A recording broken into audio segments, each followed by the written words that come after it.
Marketing in social media can be an extremely complex subject if you make it that way, but it's really quite simple. The steps are pretty easy. The first thing you do is locate the specific networks that you need to be involved in. And once you find those networks, then you start listening to the conversations and seeing what their needs are, what their questions are, and then all you have to do is and answer those questions by delivering content either that you create or that was created by somebody else. The act of doing this works to foster and build relationships within the community. It's a community building process. Now, there'll be a certain percentage of people in your community that will be evangelists or evangelist relationships that will go out and shout about your content or the content that you shared, and they will share it with their friends so that they can build the end process of that. Exponentially, you can build a larger and larger network of people that listen to you and are excited to hear about your messages. And that, of course, leads to success in social media. Now I'm going to explain the concept in a little more detail. After you've discovered your communities, and you really only need to be involved in one or two communities that contain the most activity from your target audience that you're trying to reach. It makes no sense to go out and be involved in 10, 20, or 30. I've seen some people even have a presence on 100 different networks. There's just no way to manage this. It's impossible. And what they're doing is looking at it from the wrong angle. They've looked at examples and seen how some people are omnipresent. They seem to be everywhere at once, but what they don't realize is the true strategy behind being everywhere at once. Really, you only need to focus on a single community to begin with. So you just start with one community and you work to do your community building there.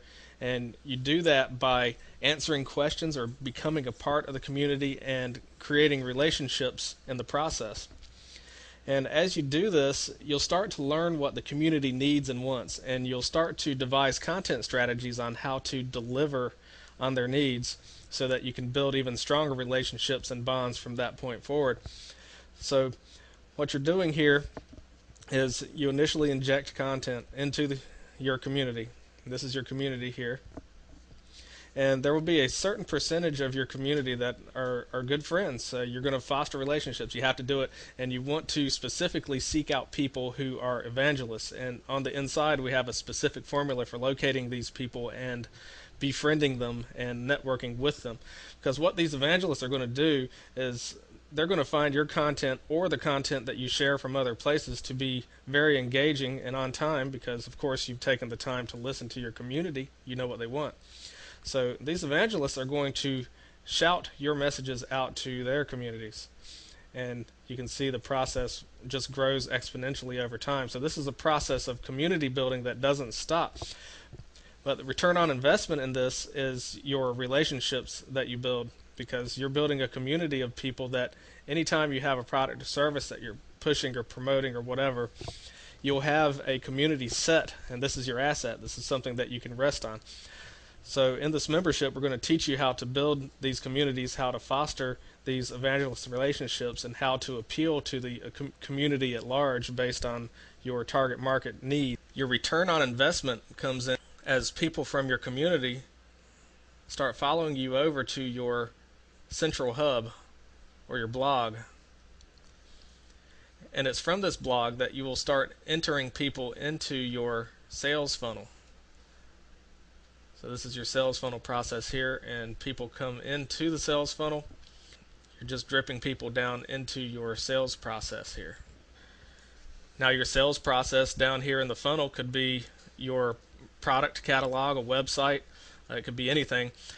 All the blog is, or the central hub, is the initial meeting point between your community and your sales process. And your sales process could be anything. It could be a catalog site, or it could be a membership platform, or whatever. Now there's some indirect benefits to community building. This is what happens to new content when you inject it into your communities. Here's your content.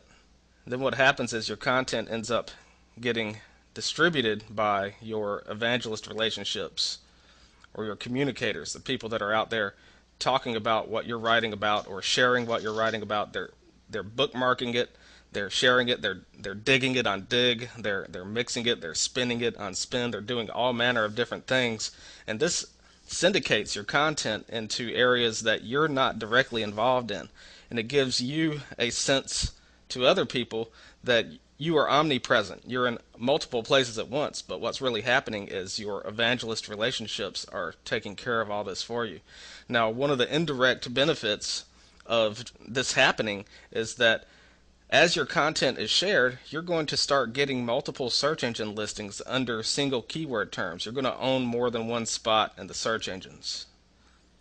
And the more that other people are talking about and linking to your content, and it doesn't necessarily have to be just evangelist relationships, but it's just the inflow of traffic coming from social networks. The search engines are starting to pay more and more attention to this.